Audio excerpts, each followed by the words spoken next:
arsalnaka illa rahmatan lil alamin. That Allah subhanahu wa ta'ala did not send Prophet Muhammad except that he is a merciful. He is merciful. He is a mercy, a means to merciful society, a means to development, a means to social amenities, a means to justice, not injustice, a means to security, not insecurity, a means to development.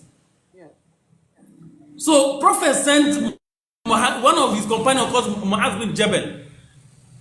If we take the concept of zakat in Islam, when Prophet sent him to Yemen, he told him, when you go there, teach them to believe in one God first. That is to believe, to accept that only one God, the creator of universe, deserved to be served. Then he said, after if they believe in you, they believe in the concept of one God, not all the gods that cannot create anything, not all the gods that cannot bring any meaningful development. They should believe in one God that created the universe. He said the second thing you should tell them is that they are required to make salawat, to pray to this God. 5 daily prayers. And the third thing he told Mu'adh bin Jabal is now zakat.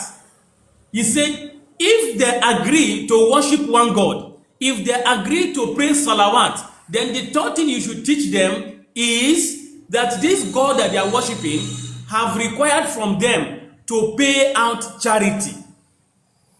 He furthermore told him that this charity will be taken from the rich among the society and be distributed to the poor in the society. Sister Chika, this charity prophet is telling Mu'adh bin Jabal that the society where he sent him, the country where he sent him as Islamic ambassador, he said the charity, the wealth should be collected from the rich among the society and should be distributed back to the poor in the society. This is Islamic development. The principle of zakat or the concept of zakat is a strong Islamic development point. You can see some of the Islamic countries like Kuwait, like Qatar, like Saudi Arabia. Why you say that they are developing is because they hold on to the concept of zakat very strongly.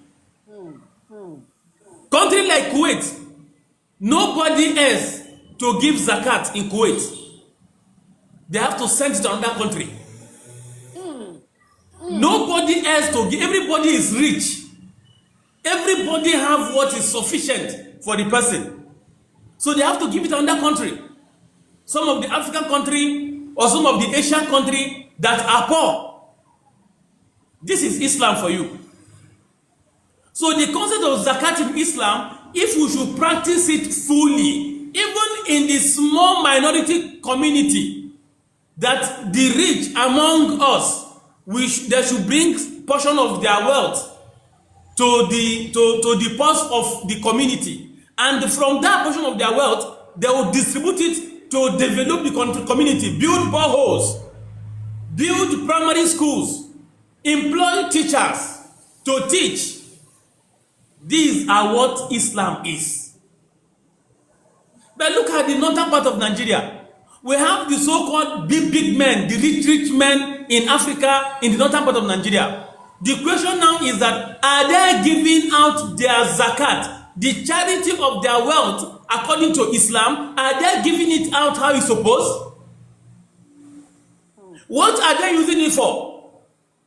Why are we still having level of poverty is rising higher in some part of the northern Nigeria, where we have the richest people in Africa and even in the world? So this is what I have to support you in what you have today. Islam is not a religion of poverty. Yes. Islam is a religion of development. Let's talk about field of knowledge. Look at mathematics today. A Muslim was the one that discovered mathematics. You are hearing algebra. Algebra equation is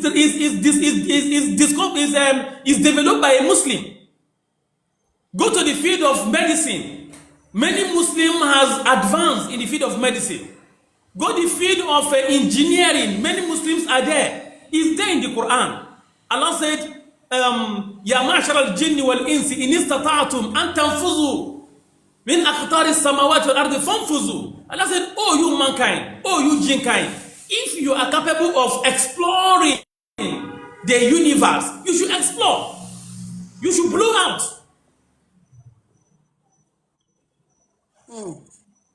Talk about business. Islam did not encourage laziness. Abdurrahman bin Auf is a companion of the Prophet Sallallahu Alaihi Wasallam. Let me give you one instance of Abdurrahman bin Auf. When they migrated from Mecca to Medina, one of the companions in Medina called Abdurrahman bin Auf and said, look my brother, I love you for Allah's sake. This is my wives.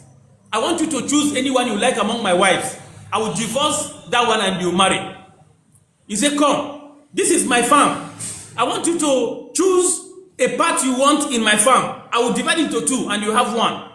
I will divide my house into two, you have one. Because I love you for Allah's sake.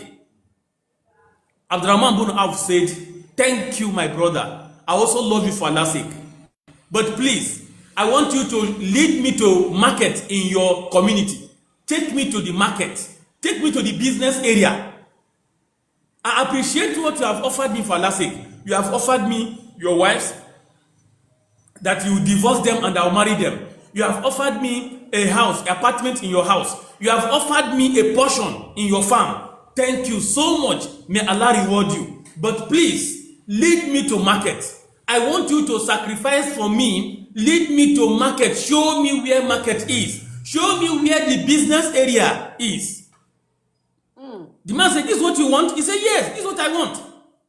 And the man now took Abdurrahman bin Auf to the business area. Show him round. He said, thank you so much. And Abdurrahman bin Auf, that is why if you come to the hadith, he never narrates plenty hadith. The hadith he narrated from there, he never said anything that prophets say. The one he said was very few. Because he doesn't have time. He's not always with them. He's in the business area. Do you know that after 1 year, 2 years, 3 years, after 10 years, this man becomes the richest? The richest that he had to one day bring 100 camels loaded with merchandise. 100 camels loaded with merchandise, and he trooped them inside Medina market. And he said, he told the prophet, all these are free. They are sadaqah fi sabilillah. Allah has blessed me in my business, and I'm giving back to the society. This is what Islam is. This is what Islam is. Islam is not for you to lock women inside room that they will not come out and go and they hustle for life and do business. That is not Islam. Allow her to acquire skills. Allow her to acquire skills to even teach her daughter or her children in the house. Allow her to be educated. Allow her to go to school. Allow her to work. Allow her to do what you want. Okay, we are complaining that we don't have female doctors. How are we going to have female doctors when we are not allowing our female children to go to school? So this is what is Islam, my sister. Islam is peace. Any community where Muslims are, let me tell you the reason why Islam is another peaceful. Another main point that Islam is a developing and progressing religion. The issue of injustice.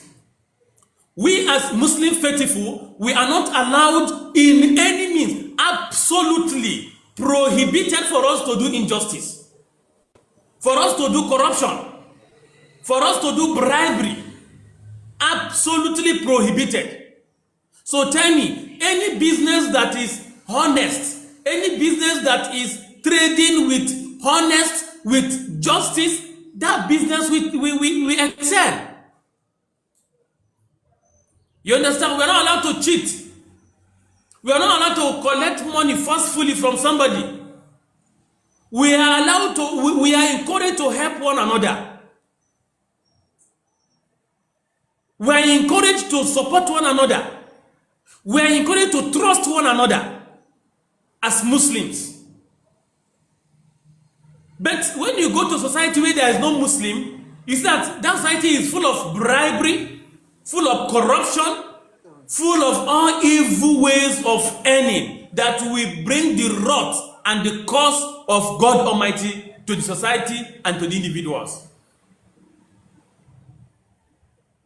Islam is a religion of trust, amana, trust. You will entrust your family to your Muslim brother if indeed we are good Muslims. You will entrust your wealth to your Muslim brother and sister if indeed you are a good Muslim. So please, it's not all about praying salat. When you are praying salat and your behavior is not good, that is not Islam. If you like go to Hajj every year, if you are a callous person, that is not Islam. Islam is peaceful. I've told you about how Zakat developed Islam. I've told you about trust and amana developed the Muslim community. There is a bank in Nigeria, they call them Islamic Bank. Go there today, my sister. The majority of the stakeholder what is it called? The stakeholder of the bank are not Muslim. They are non-Muslim. They purge inside because they see there is a lot of gain in it. There is no cheat in it. So this is what is Islam. We should be recording all this one. We don't want yes, La ilaha illallah, kalma shahada and all that. That is like a key. That is like a door to enter Islam. But when you enter Islam, you should explore.